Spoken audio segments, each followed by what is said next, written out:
बरेली से मुझे खास लगाव है क्योंकि मेरा बचपन यहाँ की गली मोहल्लों में बीता है।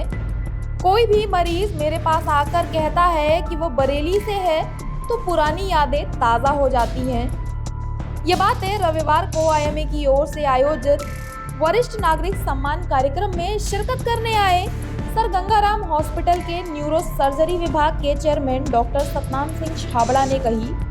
उन्होंने वरिष्ठ कांग्रेस नेता अजय शुक्ला के आग्रह पर निजी होटल में आयोजित प्रेस वार्ता में बताया कि वो शहर के मॉडल टाउन कॉलोनी के मूल निवासी हैं। अजय शुक्ला उनके पुराने मित्रों में से एक हैं। वो 15 साल बाद बरेली आए हैं। वर्ष 1991 में मेडिकल की पढ़ाई जब पूरी कर आए तो बरेली में उनके अलावा अन्य कोई सर्जन ही नहीं था। उस वक्त अच्छे उपकरणों वाले अस्पताल यहाँ न होने के चलते उन्हें दिल्ली कूच करना पड़ा था। उन्होंने अपने नाम से डॉक्टर छाबड़ा डिवाइस तैयार की जिसका एंडोस्कोपी में विदेशों में भी इस्तेमाल हो रहा है। डॉक्टर सतनाम ने बताया कि मौजूदा समय में न्यूरो सर्जरी में एंडोस्कोपी सर्जरी यानी दूरबीन विधि का चलन काफी तेज हो गया है। ये सर्जरी दिनों दिन एडवांस होती जा रही है। इसका आकलन इससे ही किया जा सकता है। एंडोस्कोपी विधि से दिमाग के ट्यूमर को नाक से चंद मिनटों में बाहर निकाल दिया जाता है।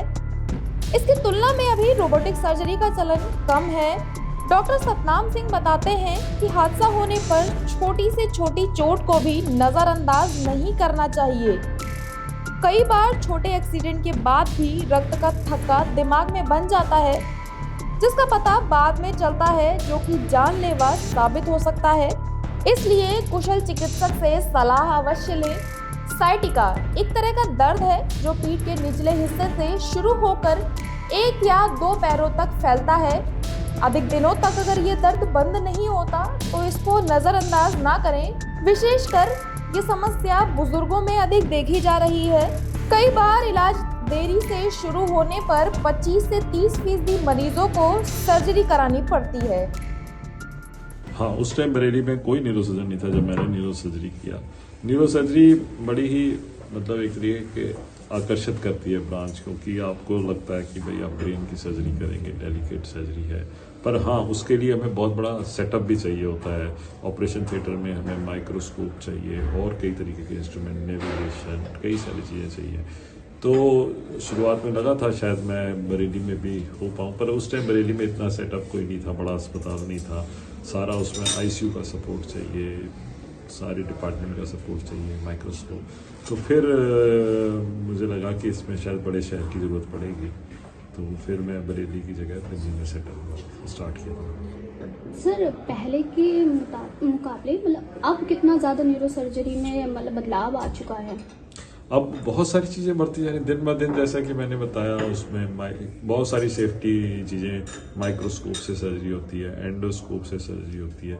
हमारा नेविगेशन सिस्टम यूज़ करते हैं जिसमें कि हमें जो है वो हमको गाइड करता है कि किस डायरेक्शन में जाना, जैसे जीपीएस सिस्टम है। ऐसे ही ब्रेन के अंदर एक तरीके का नेविगेशन होता है जो कि बताता है कि ट्यूमर कहाँ पे, छोटा सा ट्यूमर है ब्रेन के अंदर, किस जगह उसको किस डायरेक्शन से, अब छोटे से चीज़ से नहीं तो क्या है, एक छोटे से ट्यूमर को पहुंचने के लिए आप बहुत बड़ी खोलना पड़ता था, उसके बाद अंदर जाके कई बार वो समझ में नहीं आता था कहाँ गया। आजकल नेविगेशन से हम उसको एग्जैक्टली वहाँ जो डेप्थ में है स्पेशली वहाँ जाके उसको ट्रीट सर्जरी कर सकते हैं।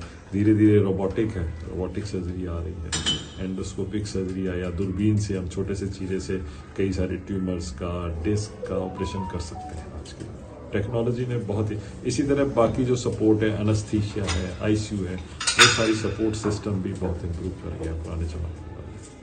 सर, सटिका की जो प्रॉब्लम है किस उम्र में सबसे ज़्यादा हो रही है? शाटिका जो है ये 40-50 साल की उम्र में जो एक्यूट डिस्क प्रोलैप्स है वो कॉमन होता है, उसकी डिजनरेशन हो रहा होता है और आदमी लोग हर तरह की आउटडोर एक्टिविटी, वेट उठाना, ये सब, तो उसमें ये कॉमन होता है। जैसे किसी एक्सीडेंट में किसी के सर पे चोट लग जाती है तो आपको क्या लगता है कितने समय में उसका मतलब इलाज कर लेना चाहिए जिससे आने वाले समय में कोई दिक्कत ना हो? वो तो खैर इलाज तो जितना जल्दी हो उतना शुरू होना चाहिए, पर रिजल्ट इस पे डिपेंड करेगा कि उसको कितनी गहरी चोट है, फिर उसके जांच में क्या निकलता है, उसके अंदर कोई क्लॉट है या एक तरीके का डिफ्यूज इंजरी कहते हैं ब्रेन को, उस तरीके की है, और पेशेंट सेमी कोमा में है या कोमा में है, डेफिनेटली जितना जल्दी इलाज मिलेगा उसको उतनी जल्दी उतना अच्छा रिजल्ट होगा। इस